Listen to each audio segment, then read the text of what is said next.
एक बार एक अमीर व्यापारी एक बौद्ध भिक्षु के पास आता है और कहता है, भंते, पिछले कुछ समय से मैंने अनुभव किया है कि मेरे अंदर चिंता, क्रोध, लालच और घमंड जैसे मानवीय कुविचार बढ़ते जा रहे हैं। इस चिंता, क्रोध, लालच और घमंड की वजह से मैं अपने व्यापार में भी लगातार असफल होता जा रहा हूँ और मेरे प्रतिद्वंदी लगातार मेरे से आगे निकल रहे हैं और ये बात मुझे और भी गहरी चिंता की ओर घसीटे जा रही है।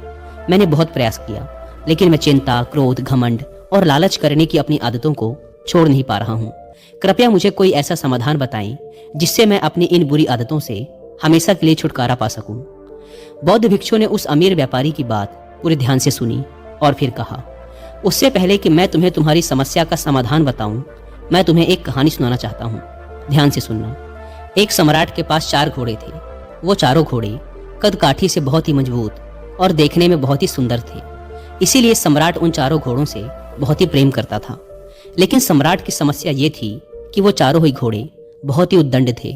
वो किसी भी प्रकार से घुड़सवारी के लिए प्रशिक्षित नहीं थे। सम्राट उन घोड़ों को प्रशिक्षित करवाना चाहता था ताकि उनकी सुंदरता में 4 चांद लग जाएं। लेकिन सम्राट अब तक असफल रहा था, क्योंकि जो भी प्रशिक्षक उनकी पीठ पर बैठता वो उसे पेट से गिराकर अपने पैरों से बुरी तरह घायल कर देते। और क्योंकि वो सम्राट के प्रिय घोड़े थे, इसलिए सम्राट का सख्त आदेश था कि कोई भी प्रशिक्षक उन घोड़ों को मार पीट कर प्रशिक्षित नहीं करेगा। इसीलिए अब तक सभी प्रशिक्षक असफल रहे थे। अब सम्राट ने अपने पूरे राज्य में यह घोषणा करवा दी कि जो भी व्यक्ति इन घोड़ों को बिना मारे पीटे इन्हें पूरी तरह से घुड़सवारी के लिए प्रशिक्षित कर देगा, उसे 10 लाख सोने के सिक्के दिए जाएंगे। घोषणा के कुछ ही दिनों बाद सम्राट के दरबार में एक युवा किसान आता है और सम्राट से कहता है, मैं आपके इन चारों घोड़ों को बिना कोई शारीरिक नुकसान पहुंचाए पूरी तरह से प्रशिक्षित कर सकता हूं, लेकिन इसके लिए मेरी कुछ शर्तें हैं। सम्राट ने कहा, क्या शर्तें हैं तुम्हारी? किसान ने कहा, मुझे इन घोड़ों को प्रशिक्षित करने के लिए 1 वर्ष का समय चाहिए और साथ ही इन घोड़ों की देखरेख व खिलाने पिलाने की सारी जिम्मेदारी मुझे दे दी जाए और मेरे रहने की व्यवस्था भी इन घोड़ों के साथ ही कर दी जाए। सम्राट ने कहा, ठीक है, तुम्हारी सारी शर्तें मान्य होंगी। तुम कल से इन घोड़ों को प्रशिक्षित कर सकते हो। अगले दिन सुबह होते ही वह किसान उन चारों घोड़ों को एक बड़े से बाड़े में ले जाकर खुला छोड़ देता है और खुद बाड़े के चारों तरफ दौड़ना शुरू कर देता है।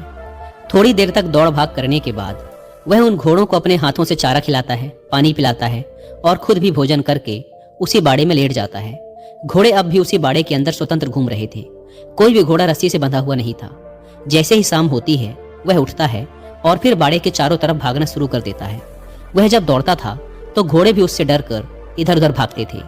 जब रात हो गई तो वह घोड़ों को खिला पिलाकर रस्सी से बांध देता है और खुद भी उन्हीं के पास सो जाता है। सुबह होते ही वह किसान फिर उन घोड़ों को बाड़े में ले जाकर खुला छोड़ देता है और खुद बाड़े के चारों तरफ दौड़ने लगता है।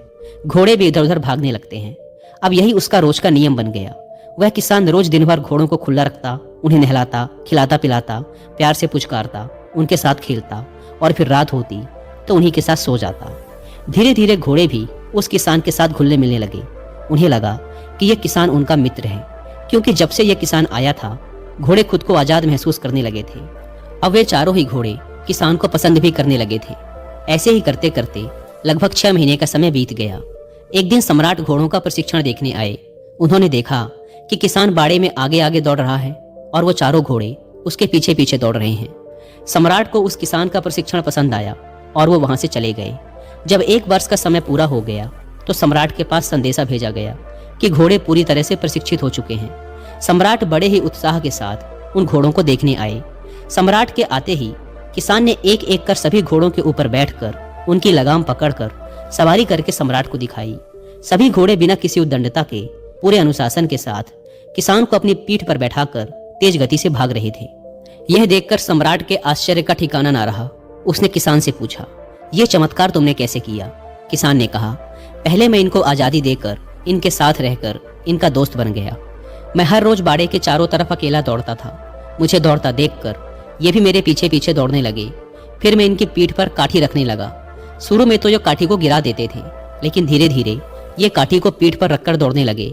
फिर मैंने इनकी पीठ पर बैठना शुरू कर दिया। जब ये खड़े रहते थे सिर्फ कुछ देर के लिए बैठता था और फिर उतर जाता था। जब ये घोड़े मुझे अपनी पीठ पर बैठाने के आदी हो गए तो मैंने इनकी पीठ पर बैठकर इन्हें दौड़ाना शुरू कर दिया और धीरे धीरे ये इनकी आदत बन गई और अब नतीजा आपके सामने है। यह सब सुनकर सम्राट बहुत प्रसन्न हुआ।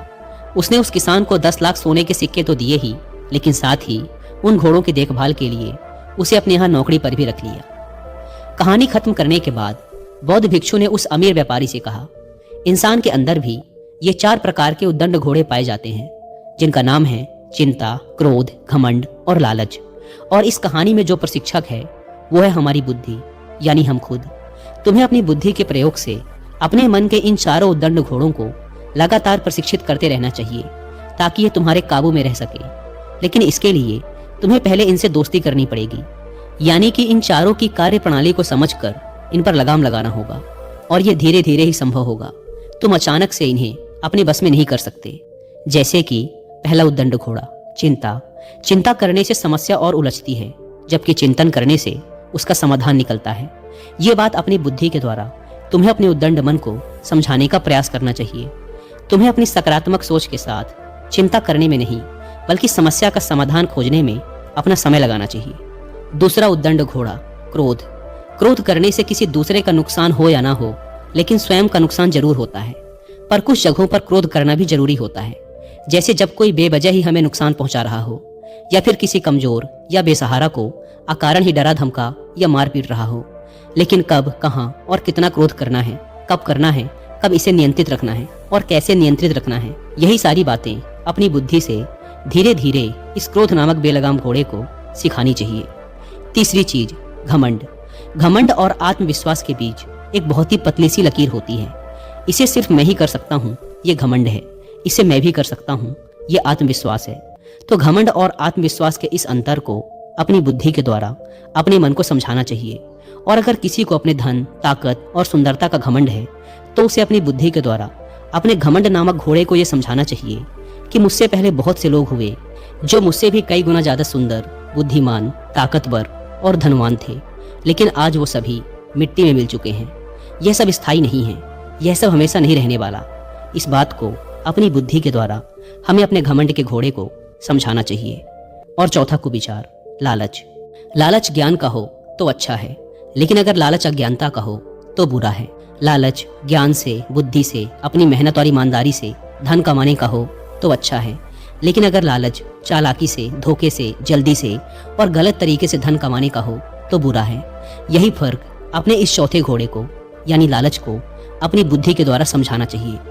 अंत में बौद्ध भिक्षु ने व्यापारी से कहा, मेरी इन सारी बातों का अर्थ केवल इतना है कि अगर तुम अपने अंदर की बुराइयों को खत्म करना चाहते हो तो तुम उन्हें समझकर धीरे धीरे अपनी बुद्धि के द्वारा उनसे छुटकारा पा सकते हो। इसके बाद बौद्ध भिक्षु ने अपनी आंखें बंद कर ली और वह अमीर व्यापारी उनको प्रणाम कर वहां से चला गया।